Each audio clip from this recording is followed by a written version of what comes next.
Good afternoon.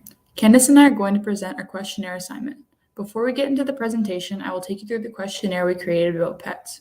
This questionnaire included closed questions in the form of information, checklist, rating, and ranking questions, as well as open-ended questions. So we were doing getting to know people and their pets. So our first question was, do you have any pets? What type of pets do you have? How many pets do you have? How many hours a day do you spend with your pet? Do you think pets should be allowed to come with you to school or work?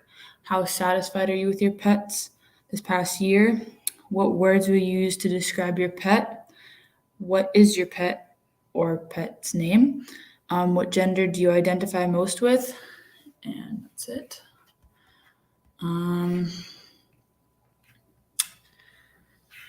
I'm now going to turn it over to Candace.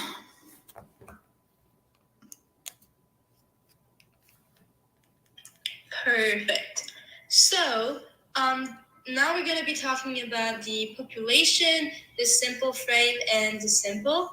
So, basically, in order to receive the maximum number of responses, we use something called the snowball. So, it is basically how you're going to collect the data through a questionnaire. So, this population includes sending out the questionnaire to personal contacts, since we had a short amount of time to do it. And then those people are then going to share it with other people on social media or family or their group. So then the 100 responses that we had were mostly females, and we did not ask anything such as the age or anything, but we could have, in the future, we could do that in another topic to see around what ages the people that answer were. And due to the natural of the collection of these questionnaire responses, we're not able to calculate a response rate. However, we're very pleased with the number that did our questionnaire. So now we're going to talk about the responses that were formatted differently than how we expected it. So we received responses that were formatted differently than we expected. So, for example, when we provide an other option in the space for people to enter their own text, the text was sometimes for more than one answer.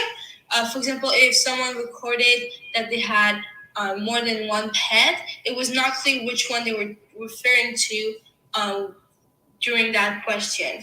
And then the other one were describing the pet. So some people didn't name their fish, or they described the pet as my daughter's dog, which was not what we expected. So those were some examples that we didn't expect.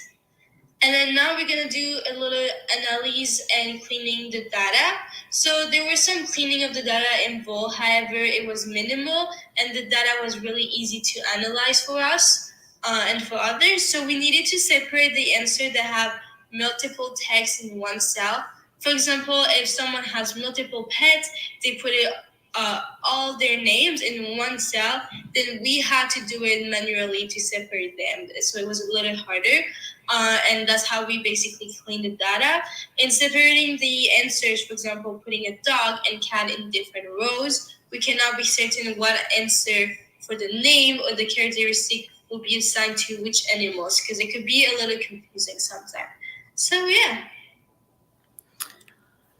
We will now turn to how we would modify our survey questions to make our data more user-friendly and have less manual manipulation.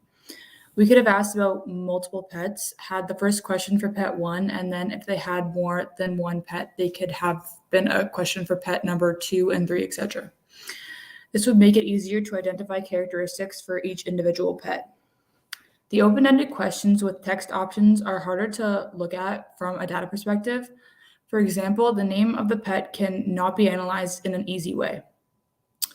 We could possibly assign categories for more human-like names, traditional pet names, or creative names. However, this would use more opinion and judgment than evidence from data. We did create a word cloud for the open-ended questions of what words best described your pet. To make this a more data collection friendly question, we could have given choices so there would be more consistency. We do see from the word cloud that most people describe their pet as lovable. Identifying bias. This is a tough one.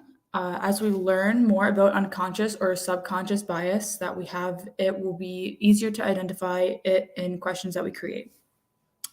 We have to assume there is bias because the respondents are mostly female. It may not be the questions, it may be the collection method, and because we are female, we reached out to mostly females. It could also be that females are more likely to fill out a pet questionnaire. In reviewing the questions, one bias we have identified is that 100% of the respondents are pet owners. So the questions did not include options for non-pet owners, or non-pet owners didn't feel like they could fill out the questionnaire. One way we could avoid this bias is to add some other questions for non-pet owners, not have required answers for people that could not fill it out because they do not have pets, and have a couple of different people review the questions looking for bias.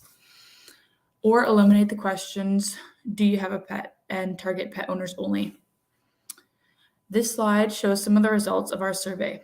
For example, 83% of respondents are female. The bar graph shows 46% of the respondents think it is kind of okay or totally okay for pets to be allowed to come to work or school with them.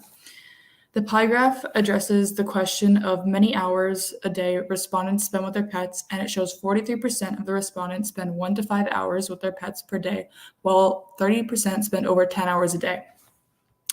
And lastly, the circle graph that the majority of the respondents own dogs, with cats coming in second. Thank you for your time.